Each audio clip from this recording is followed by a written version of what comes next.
बनाना पड़ेगा। कॉन्स्ट क्या, data search बराबर एसिन बना लो, क्या देना पड़ेगा, रिक्वेस्ट देना पड़ेगा, फिर क्या देना पड़ेगा, रिस्पॉन्स देना पड़ेगा। फिर यहाँ सबसे पहला फर्ज ये है कंसोल डॉट लॉग करके रिक्वेस्ट डॉट बॉडी पे देख लो कि क्या आ रहा है, ठीक है। और यहीं पे क्या कर दो, यहीं पे कर दो रिस्पॉन्ड डॉट सेंड और यहाँ पे ओके करके ऐसे चेक कर लो क्या आ रहा है कि नहीं। एम्प्लॉय नंबर तुम्हें बैकएंड में चाहिए, मान लो तुमने यहाँ कोई सा भी एम्प्लॉय नंबर दिया E001 और क्लिक किया तो तुम यहाँ चेक कर लो तो ये आ गया। इसको डिस्ट्रक्चर कर लो। डिस्ट्रक्चर करने का तरीका क्या है, तुम यहाँ पर लिखो कॉन्स्ट, ठीक है, फिर ब्रैकेट लगाओ,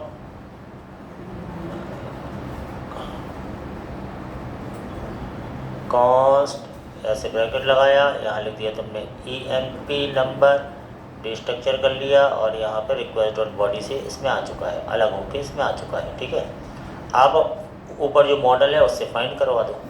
मॉडल क्या है तुम्हारा, मॉडल है एम्प्लॉय मॉडल, तो एम्प्लॉय मॉडल ये तुम्हें फाइंड करना है। यहाँ से आए कॉन्स्ट क्या, यहाँ पे ले लो कुछ वेरिएबल ऐसा है ना, एम्प्लॉय बराबर await employ model dot find, ठीक है। फाइंड वाला मेथड लगाया तुमने और इसमें कंडीशन लगा दो। कंडीशन क्या, जिसका एम्प्लॉय नंबर क्या हो, ये जो EMP नंबर ये है ये हो, सिंपल, ये आ गया। और इस एम्प्लॉय को सेंड कर दो, एम्प्लॉय इसको सेंड कर दिया, जो भी आंसर आया इसमें सेंड कर दिया, सिंपल तरीका। अब तुम यहाँ देखोगे, जैसे सर्च करोगे तो कंसोल है उसी वर्क का डाटा तुम्हें दिखना चाहिए। तो मैंने कहा ठीक है, यहाँ चेक कर लो एक बार, क्योंकि यहाँ कंसोल डॉट लॉग अपन ने करा के देखा है रिस्पॉन्ड डॉट डेटा को, यहाँ पर आ रहे हैं। तो अब E001 दिया, क्लिक किया, ये आ गया डाटा। E001 के 2 डाटा थे, E002 के एक कुछ भी डाटा नहीं था, तो यहाँ चेक कर लो। चाहे E003 का एक डाटा है, E003 का एक डाटा है, तो यहाँ से सर्च में आओ E003 जैसे सर्च किया तो E003 का डाटा, बस डाटा मिल गया। इसको डिस्प्ले बस कराना है। डिस्प्ले कराने का तरीका क्या है, आप आओगे क्लाइंट में, सोर्स में आओगे, पेजेस में आओगे, सर्च पे आओगे। सर्च पे आए, आपने कहा सारा डाटा मुझे मिल गया। इसके लिए तुम्हें अब डाटा को रखने के लिए तुम्हें बनाना पड़ेगा, क्योंकि डाटा तुम्हारा अरे फॉर्मेट में आ रहा है, इसलिए तुम्हें एक स्टेट लेनी पड़ेगी माई डेटा, और यहाँ लेनी पड़ेगी सेट माई डेटा बराबर यूज स्टेट। किस टाइप का लेना पड़ेगा, डाटा तुम्हारा अरे फॉर्मेट में है तो तुम्हें इस टाइप का लेना पड़ेगा, ये चीज़ ध्यान रखनी पड़ती है। डाटा तुम्हारा अरे फॉर्मेट है, ये लेना पड़ेगा। सेट माई डेटा को सेट करा दो, तो सेट माई डेटा को जो भी सेट कराएंगे इस रिस्पॉन्स डॉट डेटा में वो चीज़ अपने आप माई डेटा की हो जाएगी। माई डेटा की हो गई। अब तुम्हें यहाँ पे बस कॉन्स्ट आंसर बराबर माई डेटा डॉट मैप, यहाँ पे तुमने की दे दिया ऐसा, और यहाँ पे की, और यहाँ पे दे दिया तुमने क्या, रिटर्न,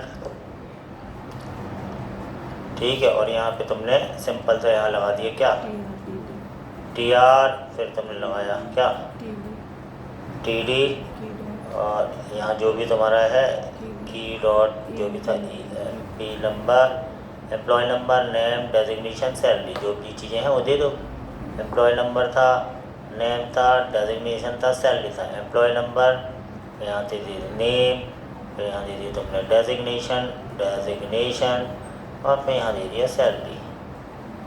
सारी चीज़ थी, वो सारी चीज़ तुम्हें यहाँ आ गई। अब चूँकि तुम बूटस्ट्रैप का यूज़ कर रहे हो तो यहाँ बूटस्ट्रैप की टेबल लगा दो। SHR के बाद बूटस्ट्रैप की टेबल तुम्हें यूज़ करनी है, तो यहाँ पर ढूंढ लो बूटस्ट्रैप की टेबल।